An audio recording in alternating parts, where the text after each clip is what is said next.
നമ്മൾ roof ventilator fans നമ്മുടെ നാട്ടിൽ ഏറ്റവും കൂടുതൽ യൂസ് ചെയ്യുന്നത് ഇൻഡസ്ട്രിയൽ ആപ്ലിക്കേഷൻസിനാണ്.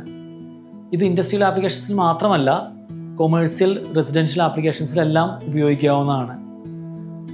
സാധാരണഗതിയായിട്ട് കൂടുതൽ കസ്റ്റമേഴ്സ് ഇത് ചൂട് കുറയ്ക്കുക എന്നുള്ളൊരു ഉദ്ദേശം വച്ചിട്ടാണ് ഭൂരിഭാഗം കസ്റ്റമേഴ്സും ഇത് ഉപയോഗിക്കുന്നത്. പക്ഷേ ഇത് ചൂട് കുറയ്ക്കുക എന്നുള്ള ഉപയോഗത്തിനേക്കാൾ ഉപരിയായി വെന്റിലേഷനാണ് ഇതിനെ കൊണ്ട് കിട്ടുന്ന ഏറ്റവും പ്രധാനപ്പെട്ട ഒരു ഉപയോഗം. ആ പേരിൽ അത് തന്നെയാണ് സൂചിപ്പിക്കുന്നത്. അതായത് നമുക്ക് എപ്പോഴും ഫ്രഷ് എയർ ഏതൊരു ആപ്ലിക്കേഷനിലാണെങ്കിലും, അത് ഇൻഡസ്ട്രിയിലാണെങ്കിലും കൊമേഴ്സ്യലാണെങ്കിലും റെസിഡൻഷ്യലാണെങ്കിലും, ഫ്രഷ് എയർ അതിൽ ഉള്ളിലുള്ള ജീവികളുടെ ആണെങ്കിലും മെറ്റീരിയൽസിൻ്റെ ആണെങ്കിലും ലൈഫ് ഇമ്പ്രൂവ് ചെയ്യാനായിട്ട് ഫ്രഷ് എയർ ഇപ്പോൾ ഹെൽപ്പ് ചെയ്യും.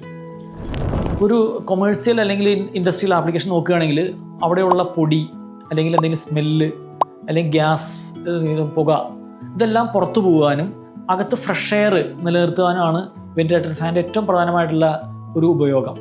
അതോടൊപ്പം തന്നെ ചൂടുവായു പുറത്തു പോകുമ്പോൾ ഉള്ളിലുള്ള ചൂടും കുറച്ച് കുറയും. നമ്മൾ പലപ്പോഴും ഈ ചൂടിന് വേണ്ടി നമ്മൾ തെർമൽ ഇൻസുലേഷൻ മെറ്റീരിയൽസ് ഉപയോഗിക്കാറുണ്ട്.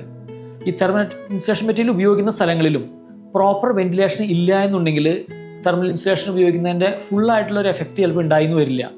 അപ്പോൾ അതുകൊണ്ട് തന്നെ പല സ്ഥാപനങ്ങളിലും ഇപ്പോൾ നമ്മൾ പറഞ്ഞ പോലെയുള്ള ഏത് രീതിയിലും കൊമേഴ്സ്യലോ ഇൻഡസ്ട്രി എന്താണെങ്കിലും തെർമൽ ഇൻസുലേഷനോടൊപ്പം തന്നെ വെന്റിലേഷൻ കൂടി ഉണ്ടെങ്കിൽ അതിൽ നമ്മുടെ റൂഫ് വെന്റിലേറ്റർ ഫാനിൻ്റെ ഒരു പ്രധാന ആപ്ലിക്കേഷൻ എന്താ വരുന്നത് വെച്ചാൽ അത് ഫ്രീ ആണ്. അതൊരു ഗ്രീൻ എനർജിയാണ്, കാറ്റ് കൊണ്ട് കറങ്ങുന്നു. അപ്പോൾ നമുക്ക് ഇലക്ട്രിക്കൽ ഉപയോഗങ്ങളൊന്നും വരുന്നില്ല.